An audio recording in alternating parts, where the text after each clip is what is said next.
تحدي الرسم في اليوتيوب ضد مريم ورسيم وانا يا الحكم، واللي مش عاجبه يروح.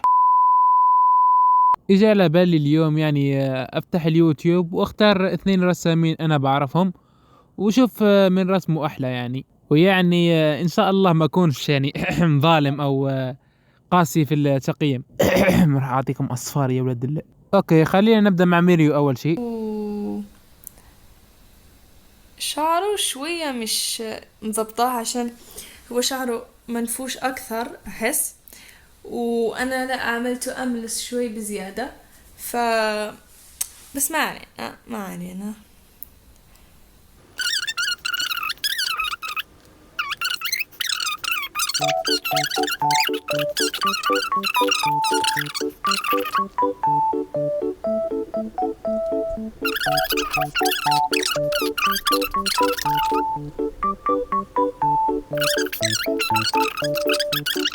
خيرة أحب التضليل بهذه الطريقة، فاهمين؟ يا خرا، شنو هذا؟ اوكي فيري نايس، شكرا للاخت مريم على هذه الرسمة الجميلة، والتقييم النهائي لهذه الرسمة 0/10. اللي بعده. دي فكرة ان انا اخد النفشة بتاعت السحاب واحطها في الشعر كمان، تحس ان هو بيطير كده هو بطريقة معينة.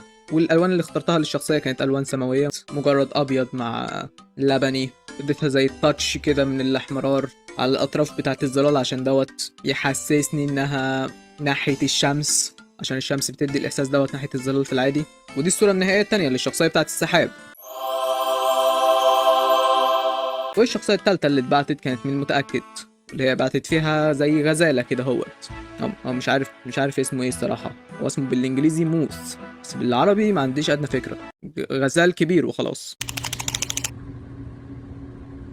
اوكي انا لسه رايح دلوقتي على جوجل ترانزليت، وراح بعد ما كتبت عنده موس قال لي الترجمة بتاعت كلمة موس هي موس برضو. فشكرا جدا جوجل ترانزليت.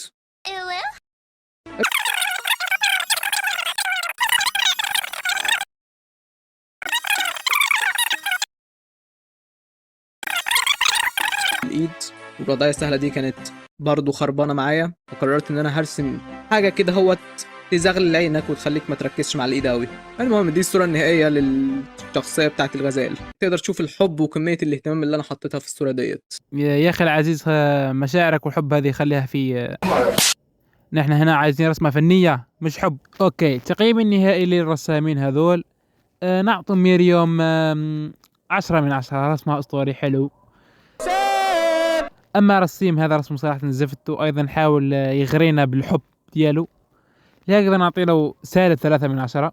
واللي حاب يتضارب معي في التعليقات انا جاهز، اوكي ما عندي ولا مشكلة يعني.